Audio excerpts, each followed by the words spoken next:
Hi guys, more innovation by Kirikin as always and as usual. Today I'm going to treat as always and as usual, you can tell by the header, the second Pentacle of Mercury. So yeah, let's dive right in. In the Greater Key of Solomon, the Order of the Pentacles, it is written, the second Pentacle of Mercury, the spirits herein written serve to bring to effect and to grant things which are contrary unto the order of nature, and which are not contained under any other head.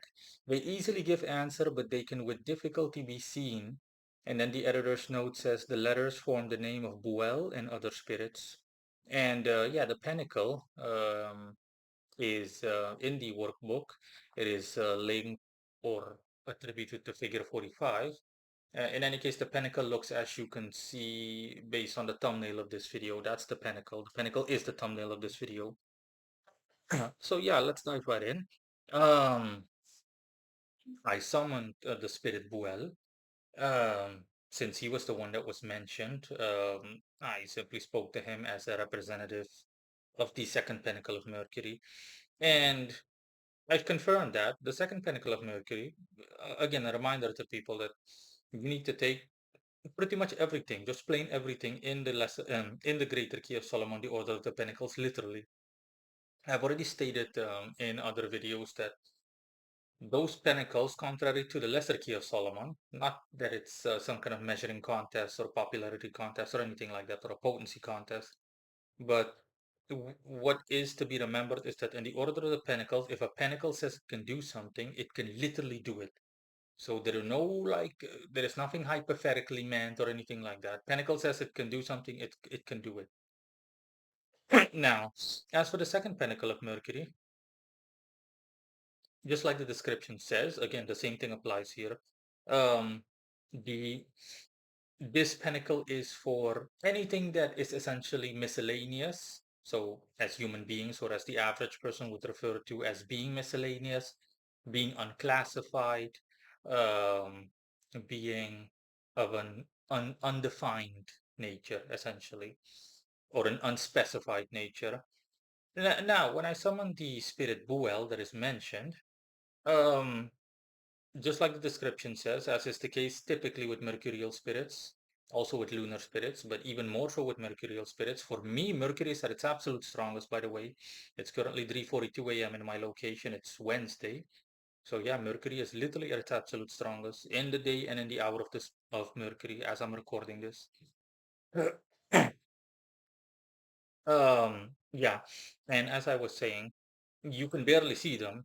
I mean, if me being the strongest there is can barely see them, then you can imagine how difficult it would be for the average practitioner. In any case, yeah, they appear and Buell, for example, but the same goes for all of his colleagues, so to speak. So all the other entities mentioned in the second Pentacle of Mercury and entities of those class of that classification, dualistic. You essentially had like a transparent, um, I want to say old man, wizard looking, like pointy hat, typical wizard looking with a staff and a robe at the end looking entity.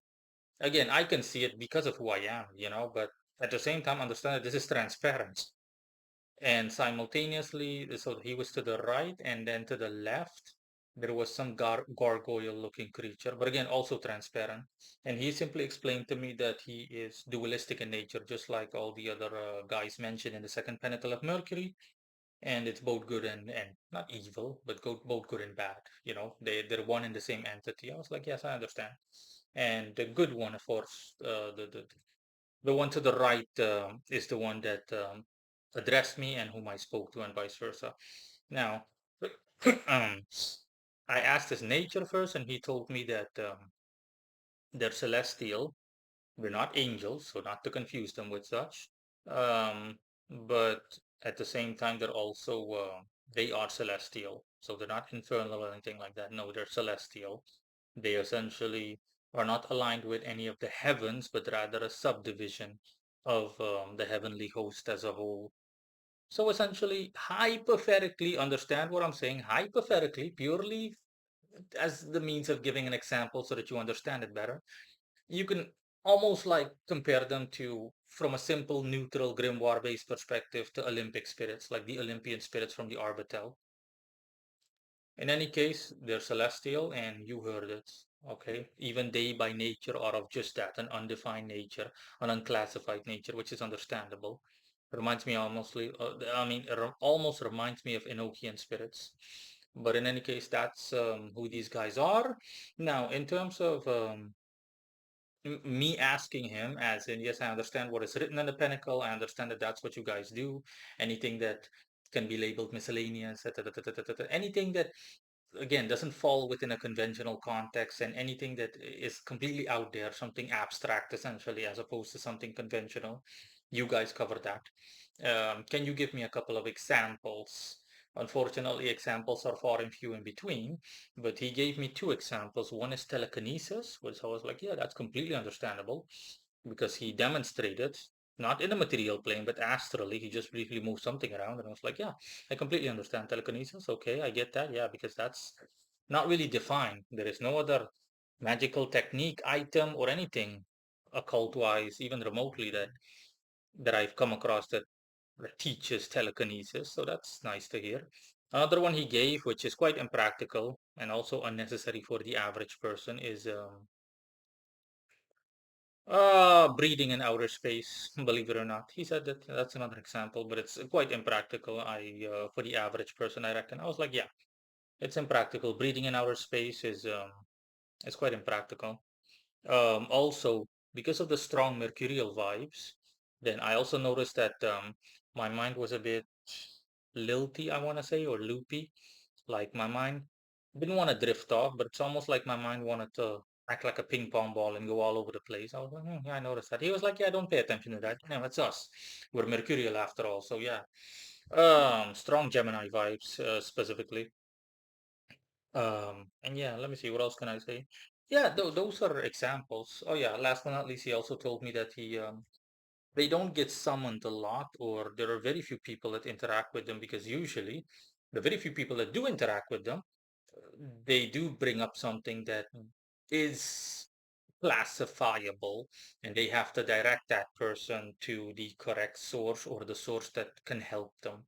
So practically no one has asked for anything unclassified, which is what they deal with. And I thought to myself, yeah, I said to myself, as well as to him, obviously, I said, well, yeah, you guys must barely get like anyone that, you know, you guys barely get anyone that can make use, or wants to make use of your attributes, because no one, barely anyone, has need of anything unclassifiable. But nevertheless, for those that ever do at any given point in time, throughout existence's time, then yeah, you guys are there. He was like, yes, exactly, correct. And yeah, that's pretty much it. Nothing else. That's the second Pinnacle of Mercury in a nutshell for you guys. Hold on, let me double check to see if there's anything else I might miss. Oh yeah, no, nothing that I missed. I saw the other spirits mentioned in the Pinnacle as well, and they look just like Lord Buell. Um, yeah, quite similar, honestly. The only thing different from from them would be arguably the colors in which they appeared and or related. But again, that's a hypothetical formality. It's all good. Okay, they're, in a manner of speaking, they're, put it that way, on equal footing. That's all. Bye.